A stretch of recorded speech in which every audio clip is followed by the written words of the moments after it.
Alors, dans cette vidéo, nous allons faire un résumé du cours sur les polynômes du second degré. On va voir un petit peu tout ce qu'il faut savoir sur ce chapitre, on ne verra pas forcément d'exercice, et on verra justement dans d'autres vidéos les applications des différentes formules que l'on va voir ici. Alors déjà, un polynôme du second degré, qu'est-ce que c'est? C'est un polynôme qui s'écrit d'une manière particulière, qui s'écrit sous la forme ax carré plus bx plus c. Alors après une petite précision, c'est que le petit a est différent de 0. On va voir pourquoi. Ça, c'est ce qu'on appelle la forme développée. On verra qu'il y a deux autres formes qui sont la forme canonique et la forme factorisée, qu'on verra par la suite au fur et à mesure du chapitre. Et là, on va voir la forme développée qui est la forme la plus courante, celle qu'on rencontrera le plus souvent dans les exercices. Donc, il n'y a que du x carré, du x puissance 1 et une constante. Petit a, petit b et petit c sont des réels. Et avec une précision, c'est que le petit a est différent de 0. Alors pourquoi le petit a est différent de 0? Parce que si a égale 0, j'ai plus de ax carré, et donc j'ai juste bx plus c, voire juste petit c si jamais le b vaut 0. Sauf que ça, c'est un polynôme de degré 1, c'est une fonction affine, et ça, c'est une fonction constante. Et les fonctions affines et les fonctions constantes ne sont pas des polynômes du second degré. Donc si le a égale 0, je n'ai pas de polynôme du second degré, donc il faut bien préciser que petit a est différent de 0. Ça, on s'en sert surtout après le bac, donc généralement au lycée, on n'utilise pas trop le fait que est différent de 0, mais ça peut arriver dans les exercices. Maintenant, si on trace ce polynôme dans un repère, qu'est-ce qu'on va obtenir? On va obtenir ce qu'on appelle une parabole. Donc une parabole, c'est quelque chose qui est à peu près comme ça, mais on peut aussi l'avoir dans l'autre sens, qui est comme ça. Ça, on appelle ça une parabole tournée vers le haut, et ça, une parabole tournée vers le A. Alors pourquoi tourner vers le haut? Parce que si on met la main superposée à la parabole, c'est comme si on prenait un objet qui était au-dessus. Alors que si on superpose la main ici, c'est comme si on la prenait vers le bas. Donc dirigée vers le haut ou dirigée vers le bas. Bien sûr, ici après ça se prolonge vers l'infini, vers le haut ou vers le bas. Alors, comment on sait si on est dans ce cas-là ou ce cas-là? Tout dépend du fameux coefficient petit a. Comme le petit a est différent de 0, soit il est strictement positif, soit il est strictement négatif. Eh bien, si petit a est strictement positif, la parabole sera tournée vers le haut. Et si petit a est strictement négatif, la parabole sera tournée vers le A. Pour s'en souvenir, c'est facile. Quand c'est positif, dans la vraie vie, on dit quelque chose de positif, ça nous fait sourire. Et donc, du coup, ici, ça ressemble à une bouche qui sourit. Alors que quelque chose de négatif, au contraire, ça nous rend triste. Et donc, on a un sourire plutôt vers le bas. Donc, petit exemple. Si je prends, par exemple, 2x carré plus 3x moins 4, eh bien, le petit a, il vaut 2, il est strictement positif, donc c'est tourné vers le haut. Par contre, si je prends moins 3x carré plus 6x plus 2, par exemple, eh bien, le petit a ici vaut moins 3 et est négatif, donc la parabole sera tournée vers le bas. Donc on voit que les coefficients b et c, eux, n'ont aucune incidence sur le fait que la parabole soit tournée vers le haut ou vers le bas. Petite précision également, le petit a, le petit b, petit c n'ont pas de nom particulier, contrairement à tout ce qui est les droites. On sait que c'est du style mx plus p, avec petit m le coefficient directeur et petit p qui est l'ordonnée à l'origine. Ici, petit a, petit b et petit c n'ont pas de nom particulier, donc on dit petit a, petit b et petit c. Donc on a deux types de paraboles, par contre, dans les deux cas, on voit qu'on a soit un minimum, soit ici un maximum. Et donc ça, dans les deux cas, c'est ce qu'on appelle le sommet, qu'on va noter S. Et donc, si on rajoute un repère, donc là, on va faire les deux cas, et on va maintenant tracer ces paraboles dans un repère, et voir que ce sommet S a des coordonnées particulières.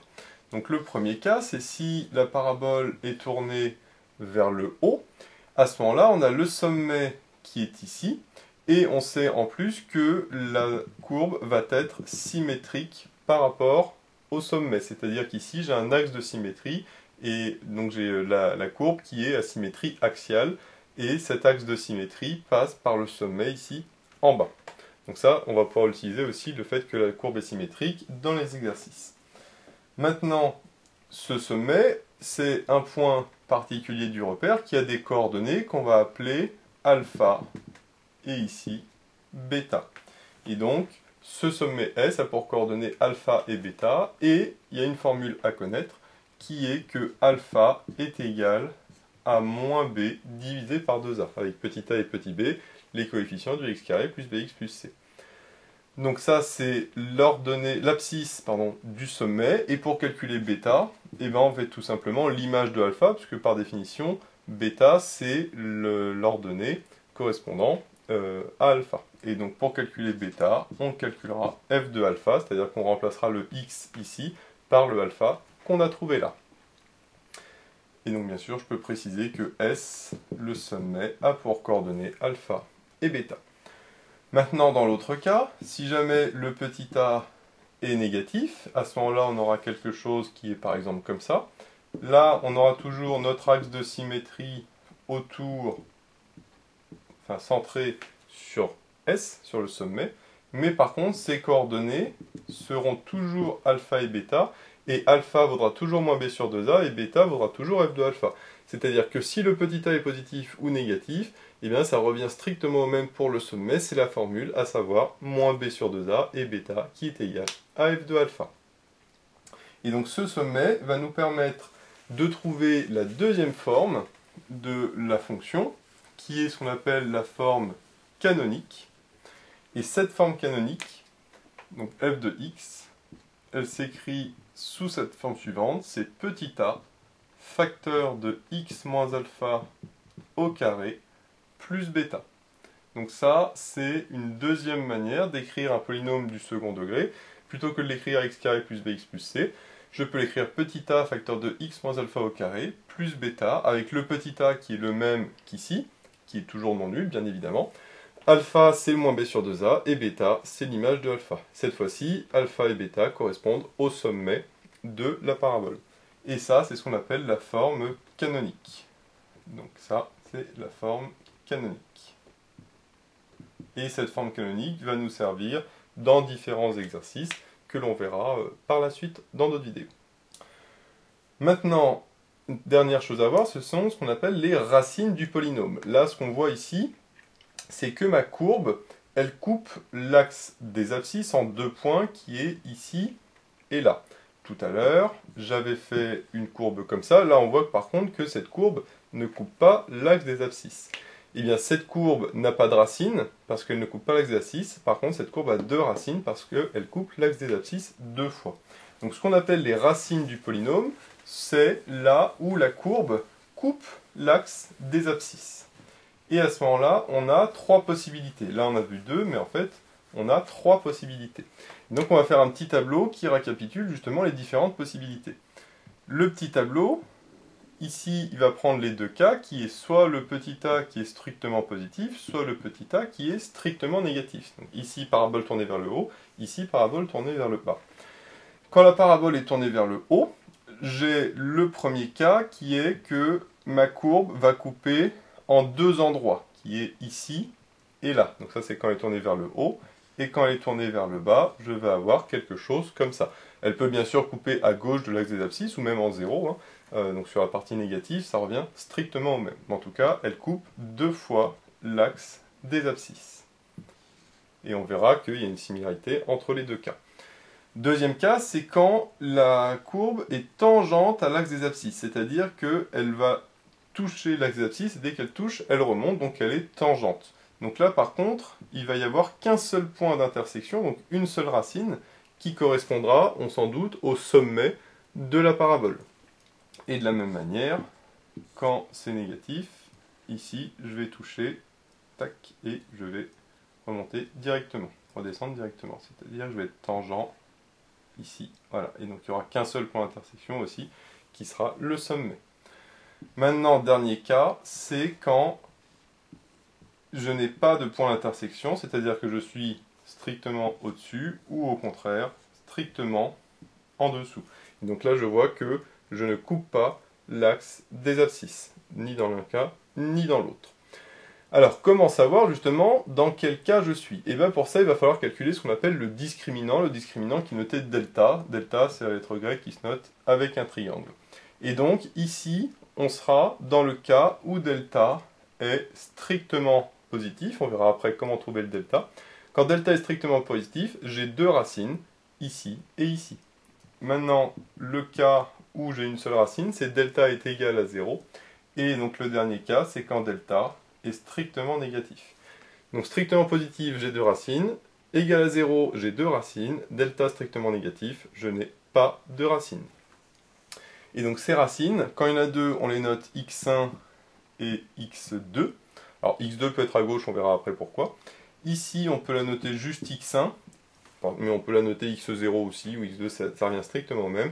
Et ici, ben, on ne la note pas, parce que de toute façon, il n'y a pas de racines. Alors, ici, le juste petite remarque, c'est que ce cas particulier où x1, où il n'y a qu'une seule racine, c'est en fait le cas où je remonte petit à petit, et on voit que si je remonte, eh bien, les deux racines vont se rapprocher de plus en plus, jusqu'à fusionner, vont être identiques, et vont se retrouver au niveau du sommet. Donc ça, c'est jamais qu'un cas particulier de ça, et on verra qu'au niveau de la formule, c'est un cas particulier également. Alors, maintenant, la question, c'est comment trouver le delta, et après, comment trouver x1 et x2. Et donc, pour ça, il y a des formules. Mais déjà, ce petit tableau est très important à retenir pour bien avoir en tête qu'est-ce qui se passe au niveau graphique. Alors, comment trouver delta et comment calculer x1 et x2. Alors, le delta, c'est une formule qu'il faut apprendre par cœur. Delta, c'est égal à b carré moins 4ac. Avec bien sûr petit a, petit b et petit c, qui sont les coefficients de la forme développée. D'où l'intérêt de la forme développée qui nous donne petit a, petit b, petit c, alors que la forme canonique me donne a, alpha, bêta, donc j'ai ni petit a ni petit b. Donc si j'ai la forme canonique, il va falloir que je développe pour trouver le petit a, le petit b et le petit c. Et à ce moment-là, en calculant b carré moins 4ac, je saurai si c'est positif, négatif ou nul. Si delta est inférieur à 0, il n'y a pas de racine réelle, donc on ne s'en préoccupe pas. Par contre, on a vu que si delta est strictement positif, j'ai deux racines qui sont x1 et x2. Et la formule pour x1 et x2, elle est assez similaire. Pour x1, c'est moins b moins racine de delta sur 2a. Et pour x2, c'est moins b plus racine de delta divisé par 2a. Et là, on comprend pourquoi quand delta est négatif, il n'y a pas de solution, puisque ici, j'ai racine de delta. Donc comme delta est positif, racine de delta existe. Par contre, si delta est négatif, racine de delta, ça n'existe pas, parce que racine de moins 2, par exemple, ça n'existe pas, ou en tout cas dans les complexes. Ici, on reste dans R. En terminale, on voit les complexes, et à ce moment-là, quand delta est négatif, il y a des solutions. Ici, on fait uniquement dans R, donc il n'y aurait pas de solution quand delta est négatif. Donc on voit qu'il y a une grande similarité entre les deux formules. La seule différence, c'est le moins ici et le plus qui est là. Donc on va se dire, bah, comme c'est moins ici et plus ici, j'ai x1 qui est forcément plus petit que x2. Alors pas forcément, parce que si petit a est négatif, au-dessus ça va être plus petit, mais avec le petit a négatif, ça va tout changer. Donc attention, x1 n'est pas forcément plus petit que x2, c'est pour ça que des fois, quand on fera notre courbe, et bien ça se trouve, on calculera x1, on verra que c'est ici, et si on calcule x2, on verra que c'est là. C'est pas un souci, parce que de toute façon, on peut très bien noter x et x', hein, c'est juste des notations x1, x2, ça ne veut pas dire que x1 est plus petit que x2. Alors, l'autre chose, c'est que on peut très bien inverser les formules de x1 et x2. On peut très bien dire que ici, x1 c'est avec un plus, et que x2 c'est avec un moins. Ça revient strictement au même, parce que j'ai deux racines. Encore une fois, c'est juste une notation, donc je peux très bien dire que ça c'est x0 et ça c'est x1, ou ça je peux dire que c'est x et x', etc. Donc, ne pas se préoccuper du fait que x1 c'est moins et x2 c'est plus, hein, ça revient strictement au même. Maintenant, quand delta est égal à 0. Alors, quand delta est égal à 0, eh bien en fait c'est la même formule, mais sauf que si on remplace delta par 0, racine de 0, ça fait 0, et donc racine de 0, ça s'en va, il reste moins b sur 2a. Mais là, si j'enlève le racine de 0, j'ai aussi moins b sur 2a. Donc c'est ce que je disais tout à l'heure, c'est que en fait delta égale 0, c'est un cas particulier, c'est quand x1 et x2 sont confondus. C'est pour ça que souvent on appelle ça une racine double, parce que c'est la même racine qui est deux fois. Et donc on en déduit que x1 est juste égal à moins b sur 2a. Le x1, des fois on l'appelle x0, encore une fois c'est une notation, c'est pas très important. Par contre, moins b sur 2a, on se rend compte que c'est en réalité la formule de alpha. Parce qu'on avait vu que le alpha tout à l'heure est égal à moins b sur 2a. Et donc c'est ce que j'avais dit précédemment, c'est que quand delta est égal à 0, en réalité, la racine correspond au sommet ici. Donc x0 et alpha, c'est les mêmes, que ce soit dans un sens ou que ce soit, bien sûr, dans l'autre sens ici. On voit que le sommet, c'est forcément le point, enfin la racine de notre polynôme du second degré. Donc voilà les formules qu'il faut retenir, sachant évidemment que quand on connaît x1, on connaît x2, parce qu'on sait que c'est juste le racine de delta, le signe de vente qui change, et quand on connaît les deux, on connaît aussi celle pour delta égale 0, il suffit de remplacer le delta par 0, c'est-à-dire d'enlever la racine, il reste juste moins b sur 2a, ce qui nous donne le alpha. Alors à partir de ça, on va pouvoir donner la dernière forme de notre polynôme du second degré, qui est la forme factorisée.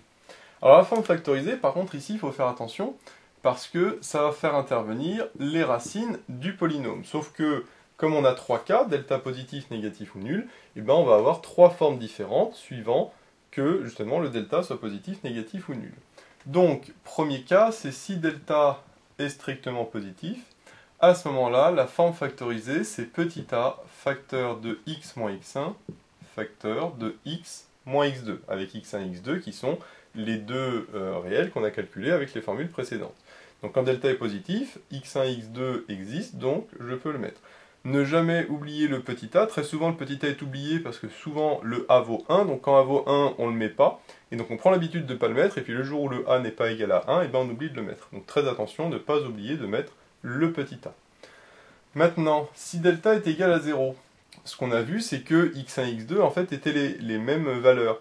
Ce qui me donne, du coup, petit a facteur de x moins x1, mais x2, on a dit que c'était x1, donc c'est comme si j'avais x moins x1 fois x moins x1. Ce qui revient au final à x moins x1 au carré. Et donc, quand delta est égal à 0, la forme factorisée, c'est petit a facteur de x moins x1, le tout au carré, qui est en fait le cas particulier de delta strictement positif.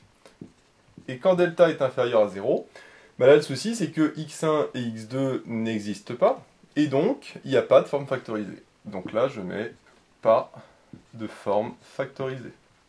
Donc, très attention à ça. Si delta est négatif, il n'y a pas de forme factorisée. Par contre, il y aura toujours une forme canonique qui est développée, ça n'a rien à voir avec le delta. Par contre, si jamais delta est négatif, il n'y a pas de forme factorisée. S'il est positif ou nul, il y a une forme factorisée, et donc ça, c'est ce qu'on appelle la forme factorisée. Et cette forme factorisée va nous permettre notamment de pouvoir faire des tableaux de signes sur le chapitre dans les dérivés par exemple. Donc voilà pour les 3 différentes formes, forme développée, forme canonique, forme factorisée. La forme canonique fait intervenir le sommet alpha-bêta, alors que la forme factorisée fait intervenir les racines du polynôme du second degré. Et j'ai au maximum 2 racines, puisque c'est un polynôme de degré 2, et on sait qu'un polynôme de degré n a O plus n racines, donc un polynôme de degré 2 a O plus n racines, donc c'est-à-dire soit 2, soit 1, soit 0. Et s'il n'y a pas de racine, il n'y a pas de forme factorisée. Enfin, dernière chose qu'on peut faire, c'est le tableau de variation et le tableau de signes de mon polynôme du second degré. Alors au niveau du tableau de variation, c'est plutôt simple, parce que ce qu'on a vu, c'est que ma fonction f, elle est soit dans ce sens-là si petit a est positif, soit dans ce sens-là si petit a est négatif. Donc déjà, elle est définie sur R, donc de moins l'infini à plus l'infini. Si petit a est positif, donc on va d'abord faire le premier cas, si petit a est positif, je vois qu'elle est décroissante, puis croissante. Donc elle va être décroissante, puis croissante. Et quel est l'endroit où ça change? Au niveau du sommet. Or, le sommet, on a vu que ses coordonnées, c'était alpha et bêta. Donc mon tableau de signes, ça va ressembler à ça. Donc de moins l'infini à alpha, c'est décroissant. De alpha plus l'infini, c'est croissant. Et je sais qu'en alpha, ça vaut bêta. Donc je mets bêta. Si je veux, je peux compléter en mettant qu'ici, ça tend vers plus l'infini, puisque ça ne fait que monter vers le haut. Mais ça, c'est pas le plus important ici. Ce qui est important, c'est que c'est décroissant, puis croissant. Par contre, quand delta est négatif, c'est l'inverse. C'est croissant, puis décroissant. Donc là, au niveau de mon tableau de signes, de mon tableau de variation, pardon, j'aurai toujours de moins l'infini, alpha et plus l'infini. Et là par contre, ça va être croissant jusqu'à bêta, puis décroissant, avec ici f de x. Et là par contre, ça va tendre vers moins l'infini, puisque ça descend vers moins l'infini. Donc ça, c'est le cas où petit a est strictement négatif. Donc comme on le voit, c'est le même principe, sauf que là c'est décroissant-croissant, alors que là c'est croissant-décroissant, mais à chaque fois c'est toujours au niveau du sommet de coordonnées alpha-bêta que ça va changer de sens de variation.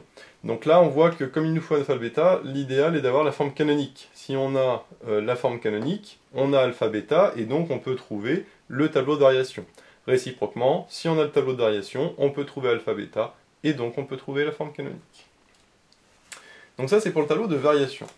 Maintenant, pour le tableau de signes, donc là, il va falloir faire plusieurs cas. Et donc, on va mettre un petit peu plus de place. Donc là, on va refaire un tableau. Donc là, c'est uniquement quand delta est positif. Donc on va refaire un tableau avec le petit a strictement positif et ici le petit a strictement négatif. Ici, on a encore delta supérieur à 0, delta égale 0 et delta inférieur à 0. Alors, l'idée est la suivante, c'est que ça va être le signe de A, sauf entre les racines. Donc ça, c'est le principe qu'il faut absolument retenir, et qui va être vrai pour les 6 cas, 1, 2, 3, 4, 5, 6. Et bien, le principe là va être le même partout. Donc si on fait le signe de A entre les racines, l'idée est la suivante, on met x, on met f, on met moins l'infini plus l'infini, et on met les racines si elles y sont. Ici, delta est positif, donc il y a deux racines x1 et x2. En x1 et x2, comme ce sont des racines, eh bien ça vaut 0. Et comme c'est le signe de A, petit a ici est strictement positif, donc ça va être positif, sauf entre les racines. Entre les racines, c'est ce qui est là, donc ça veut dire que c'est plus ici, et moins ici. C'est le signe de A, sauf entre les racines, c'est-à-dire entre les zéros. De la même manière, quand petit a est négatif, c'est le même principe, c'est x1, x2, ici 0, 0. Alors je ne remets pas moins l'infini plus l'infini, c'est exactement pareil. Et le signe de A, donc là par contre petit a est négatif, donc ça va être moins, sauf entre les racines. Donc je mets moins partout, sauf entre les racines. Et donc là, ça fait plus. Graphiquement, c'est logique, parce qu'on a vu que ça faisait quelque chose comme ça, c'est-à-dire c'est plus, ensuite entre x1 et x2 c'est moins, et après, entre x2 et plus l'infini, c'est plus. Donc plus, moins, plus. A l'inverse, quand petit a est négatif, ben là c'est négatif, positif, négatif, moins, plus, moins. Donc ça correspond évidemment au graphique. Pour les deux autres, je vais aller un petit peu plus vite, c'est le même principe. Donc là, la particularité, c'est que je n'ai qu'une seule racine qui est, on va l'appeler x0, donc qui elle, ici, vaut 0. Et c'est le signe de A, donc c'est-à-dire plus, sauf entre les racines. Mais là, les deux racines sont collées, donc il n'y a pas de entre les racines. Donc c'est juste le signe de A. Donc ça veut dire que c'est plus ici et plus ici. Et de la même manière, ici, c'est le signe de A, c'est-à-dire négatif. Entre les racines, ça n'existe pas, donc c'est moins et moins. Donc ça veut dire que soit c'est toujours positif, soit c'est tout le temps négatif. Graphiquement, c'est aussi logique, parce que soit c'est comme ça, et donc on voit que c'est tout le temps positif, soit c'est comme ça, et là on voit que c'est tout le temps négatif. Maintenant, pour le dernier cas, ben là, c'est aussi le même principe, sauf que là, carrément, je n'ai pas de racine. Donc là, je vais de moins l'infini à plus l'infini, mais comme delta est négatif, je n'ai pas de racine. Donc si j'ai pas de racine, le sauf entre les racines n'existe pas non plus, donc c'est juste le signe de A partout. Signe de A, c'est positif, donc du coup, c'est plus. Et donc là, de la même manière, j'ai pas de racine, de moins l'infini à plus l'infini, donc c'est juste signe de A, ici c'est moins, parce que petit a est négatif. Donc là, c'est toujours positif, toujours négatif. Graphiquement, encore une fois, ça correspond, parce que soit c'est comme ça, et donc c'est positif, soit c'est comme ça, et donc c'est négatif, et ça vaut jamais 0. Donc j'ai bien que un plus, ou que un moins. Donc voilà les différents cas que l'on peut avoir en tableau de signes. Mais attention, le principe à retenir c'est celui-là, parce qu'il est vrai pour tous, c'est le signe de A, sauf entre les racines. Là, il n'y a pas entre les racines, donc c'est signe de A partout. Et ici, entre les racines, je mets non pas le signe de A, mais le signe de moins A. Donc voilà tout ce qu'on doit savoir sur les polynômes du second degré de manière théorique. Et puis après, on verra comment appliquer toutes ces formules et tous ces principes dans les différentes vidéos d'exercice. Donc voilà, j'espère que cette vidéo vous sera utile. N'hésitez pas à vous abonner pour être au courant des nouvelles vidéos qui sortiront. J'ai mis le lien dans la description vers l'énoncé de l'exercice, ainsi que vers d'autres exercices sur les polynômes du second degré. J'ai également mis le lien vers la page Tipeee où vous pouvez soutenir Méthode Maths. Et moi je vous dis à bientôt pour de nouvelles vidéos.